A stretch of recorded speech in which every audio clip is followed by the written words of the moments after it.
I live for liberty, I live for dignity. That's a part of my identity, and as long as those set of beliefs exist inside me, I have to do something to make my life meaningful. برای توی کوچه رقصیدن، برای ترسیدن به وقت بوسیدن، برای خواهرم، خواهرت، خواهرامون، برای تغییر مغزها که پوسیدن، برای شرمندگی، برای بیپولی، برای حسرت یک زندگی معمولی، برای کودک زباله‌گرد. I am Hanna Habibi and I am from Iran.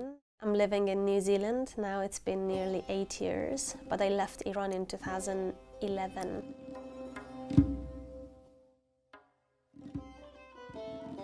We didn't know much about a free world. We were born into this bubble that was called Islamic Republic of Iran. Everything is censored, everything is forbidden, everything is a red line, everything is a red flag.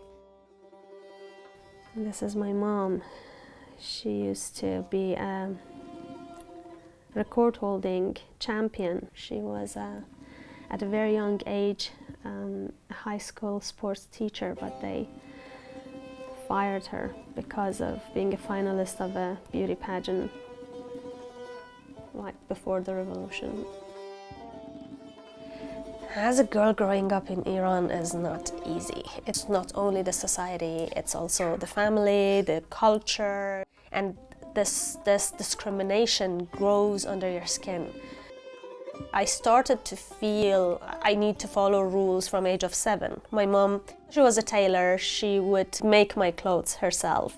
Children in Iran are to wear something that is called magnet, a little headscarf that is sewed from the front. My mom decided to make it with sateen, which is a pretty slippery fabric. And me as a 7-year-old, I couldn't hold it on my hand, and I had very long hair. I was constantly being called to my school's principal office for not following hijab properly. You know, you're paying a heavy price to become the independent woman at the end of the journey, but with so many scars. A good girl doesn't do that, a good girl doesn't do this, a good girl doesn't laugh, a good girl doesn't have a boyfriend. All of these build up in your head, and you end up in a situation that you're filled with guilt. At the age of 22, I literally grabbed a hammer and I was bringing down these walls. I was fighting myself, I was fighting the society, I was redefining everything to myself. It took a lot of effort, it took a lot of time, which I came out of it after many years as a feminist, but it was so difficult to bring down the wall of religion, to bring down the wall of male-dominated culture.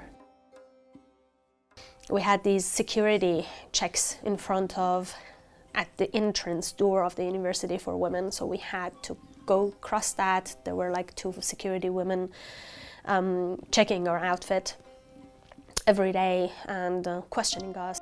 I remember I was humiliated in that security entrance so often. I decided I am not gonna continue my education in any other universities in Iran.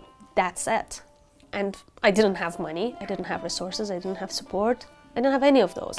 I just decided that I'm not gonna do that. Whatever it takes, let it take.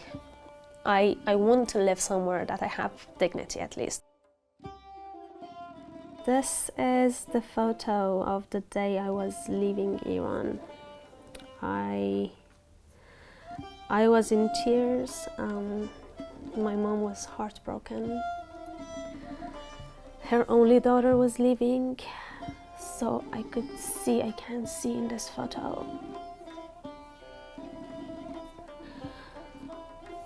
She's just giving up. It's not easy to leave everything behind, alone. That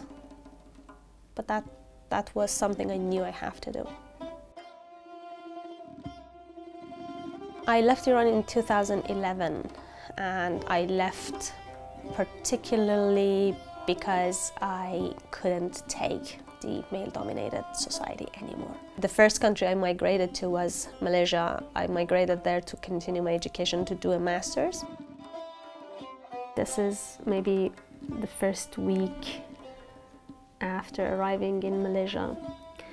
I was laying down on the grass with no hijab. I really was feeling so free.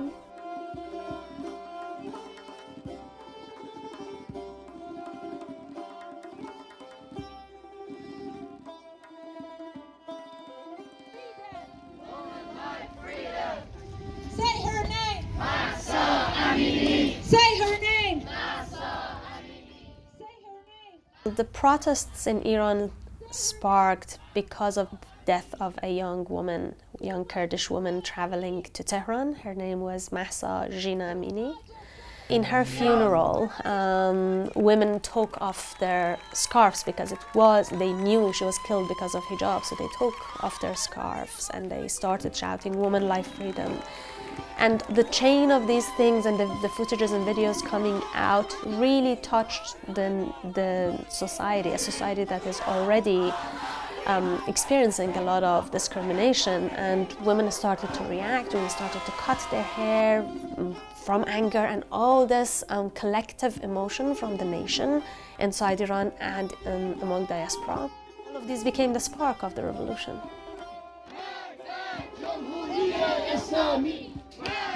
I was sitting in my room every day following news, seeing the footages and the videos and getting angrier and crying and having all these emotions and feeling useless, feeling why I'm not doing anything, what can I do?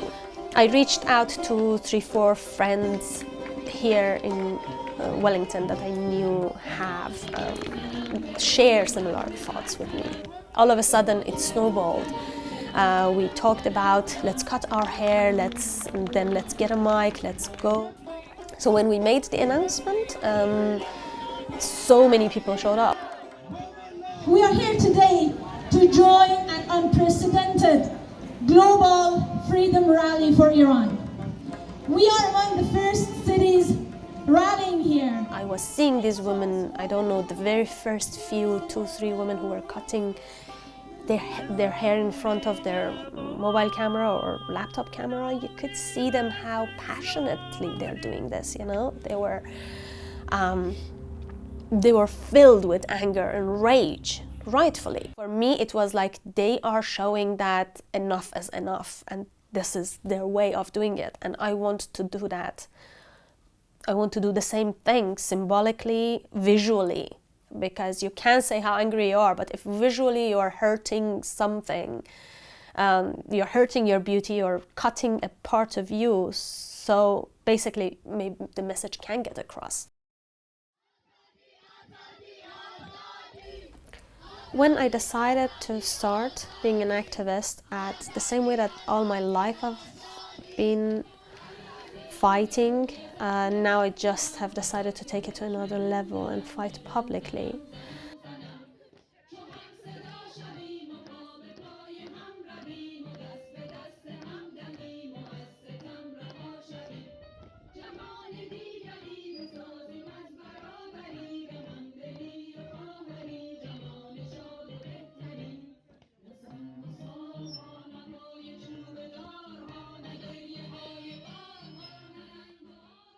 Iranian girls in particular are one of the main reasons I do what I do. They deserve the world. They deserve to have freedom, to have dignity, to raise up with the right values. They need to know how to respect themselves. They need to know how to demand respect from their families, their societies. They deserve to live in an equal life, equal society. I have done everything in my power to have my daughter in a country that basic women's rights at least are established.